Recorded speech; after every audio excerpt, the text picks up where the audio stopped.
Assalamu alaikum, my name is Kashan Amir, and today I'm going to be telling about the implementation of proteus circuit in which we've implemented all the gates. First of all, I'll tell you about the components in this circuit. These are two push buttons having one power source connected to it, which has its value set to 5 volts. We then have resistors over here, which are commonly ground to all the LEDs. This is the common ground. So we have 7 gates in a row implemented in this circuit connected to these two main lines. Each circuit is connected to these two lines. First we'll see how our gate reacts to the applied signal, and the applied signal, as we know, could be of high level or low level. So we'll just start the simulation. We've implemented two high level inputs. So first we'll see how an XOR gate reacts to it. Whenever we have same input, we're going to have a low level voltage output. So the LED2 indicates the same, and it has just turned off. We see how it reacts to whenever we just switch one of its terminal to high level. So we can see that LED has just turned on. So we could say that whenever the input of an XOR gate is different, we're going to have a high level value, and whenever the input is same, we're going to have zero voltage, or we could say the low level voltage at output whenever we have same value. So we are going to move to our next gate, that is XNOR gate. For that, I'll just switch it back to its previous position.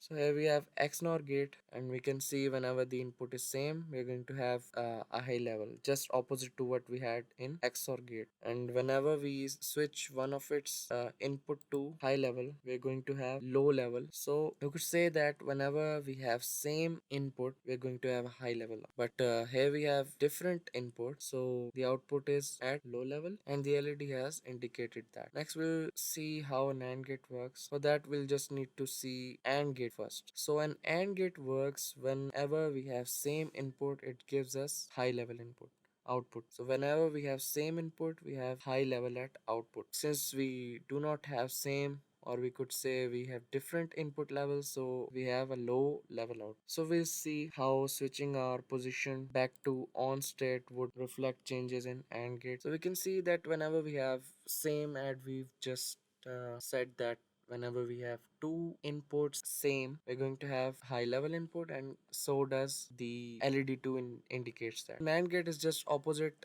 or we could say the inversion of AND output. So NAND gate is just the opposite of AND gate. In AND gate we had a high level signal. Since the NAND gate is inversion, so we're going to get a low level signal. Moving toward next gate, NOR gate, and for that we'll need to first see how an OR gate works. So it just works whenever one of its input is at high level, it's going to give a high level output. Since both of its terminal are at high level, so it is also going to give a high level when both of its terminal are at high level. So we're just going to switch one of its terminal to low level and see what happens to its output and see the LED.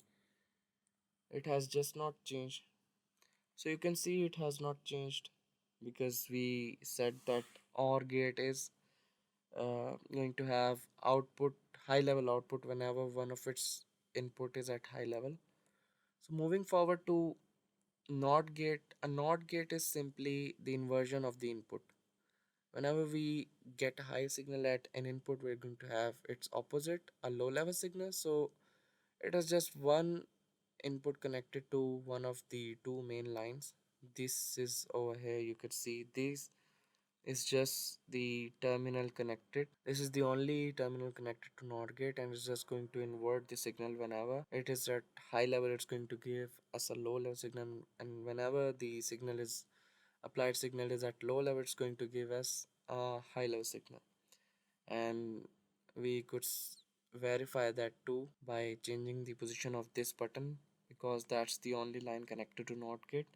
So we can see the LED has just glown up. A NOR gate is simply the inversion of OR gate. You can see the OR gate is at low level.